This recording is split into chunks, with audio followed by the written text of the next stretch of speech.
يا بابا عايزين بسبوسة. طيب ما عندكم البسبوسة في التلاجة، ده انا يعني مغرقكم بسبوسة. قالوا لا عاوزين بسبوسة يا بابا تكون شكلها جديد. شكلها جديد؟ تبقى قعدت بقى مع نفسي افكر واعصر دماغي كده اعملها ازاي دي. بصراحة ما لقيتش، قلت ادخل المطبخ واعمل اي افتكاسة، ما الكل طبعا بيفتكس اليومين دول، اشمعنى انا يعني جت عليا ولا ايه؟ بس بصراحة اقتنعت بمقولة ان الاكل فيه كل يوم جديد.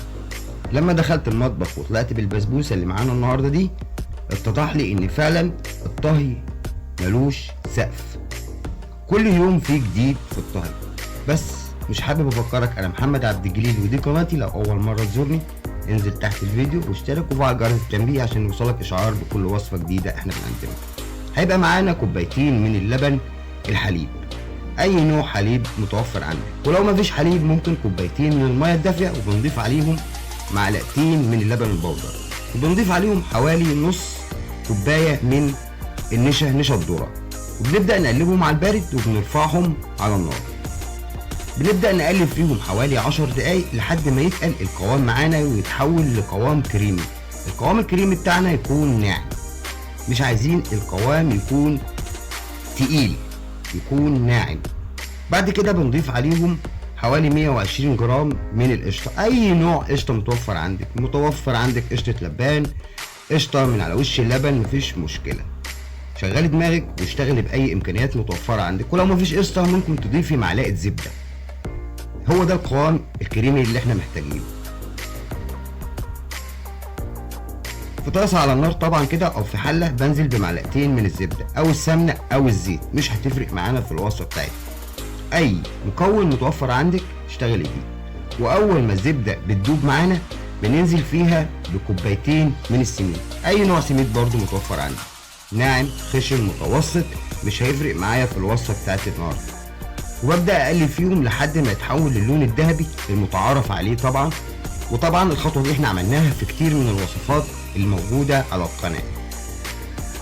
تاخد منك حوالي 10 دقايق على نار متوسطة كده، ببدأ أقلب فيه باستمرار وإيدي فيه باستمرار عشان يتحول للون ذهبي موحد، ما يبقاش اللون مختلف ويبقى اللون ذهبي موحد. الخطوة دي ما بتاخدش منك وقت وتتحول للون اللي حضراتكم شايفينه ده. الحلو بتاعنا سريع وسهل وبسيط ومكوناته متوفرة جدا عندنا في أي بيت. وطبعا احنا بنغير في شكل البسبوسة مش أكتر. بنضيف عليهم نص كوباية من السكر، بنبدأ نقلب السكر مع السميد لحد ما بيدوب السكر، يعني هياخد مننا حوالي 3 دقايق مش أكتر.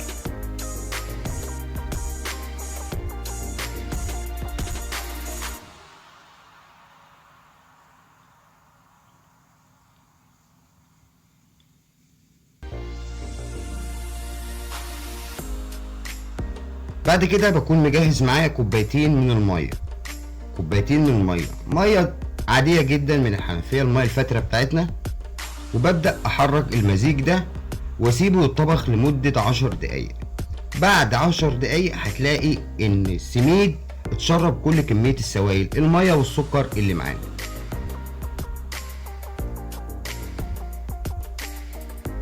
بعد ال10 دقايق وهو على النار، هو ده الملمس بتاع السميد بتاعنا، وده القوام اللي احنا عايزينه، وده الملمس اللي احنا محتاجينه في الوصفة بتاعتنا. خطواتها بسيطة جدا وسريعة جدا ومبتاخدش وقت، وقلنا نوع من التغيير مش اكتر في الشكل.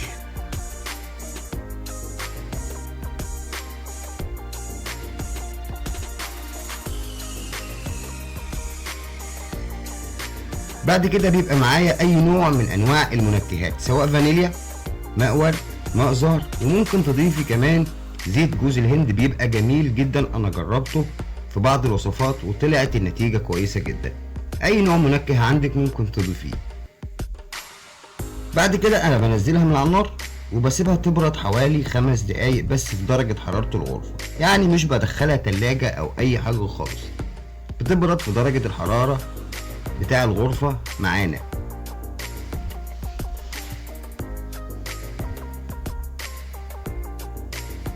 تمام كده، هي بردت معايا ببقى مجهز اي نوع من انواع الاطباق اللي عندنا، بايركس، بلاستيك، اي نوع اطباق موجودة عندك، وببدأ افرد فيها طبقة من سميد البسبوسة بالشكل اللي حضرتك شايفاه ده.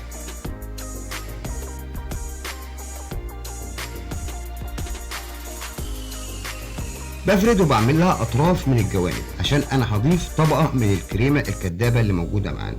وبالمناسبة الكريمة الكدابة ممكن نعمل الحشوة دي بشكل مختلف شوية، ممكن نضيف ايس كريم وممكن نضيف قشطة، القشطة العادية بتاعتنا. كده انا عملت طبقة من السميد وضفت طبقة من الكريمة اللي احنا جهزناها. بعد كده بعمل طبقة اخيرة، طبقة من السميد، وبحاول ان انا اسويها كده واظبطها. وبعد كده احنا بندخلها التلاجة حوالي نص ساعة، نص ساعة مش اكتر. وبعد كده هنوصل لبسبوسة شكل مختلف، قوام مختلف، وفي نفس الوقت حاجة جديدة على الاولاد وهنفرحهم. وبكده نكون وصلنا لنهاية الفيديو. مش حابب افكركم انا محمد عبد الجليل ودي قناتي. لو اول مرة تزورني انزل تحت الفيديو واشترك وفعل جرس التنبيه علشان يوصلك اشعار بكل وصفة جديدة احنا بنقدمها. ولو عجبك الفيديو شير ولايك، واشوفكم على خير في فيديو جديد، والسلام عليكم ورحمة الله وبركاته.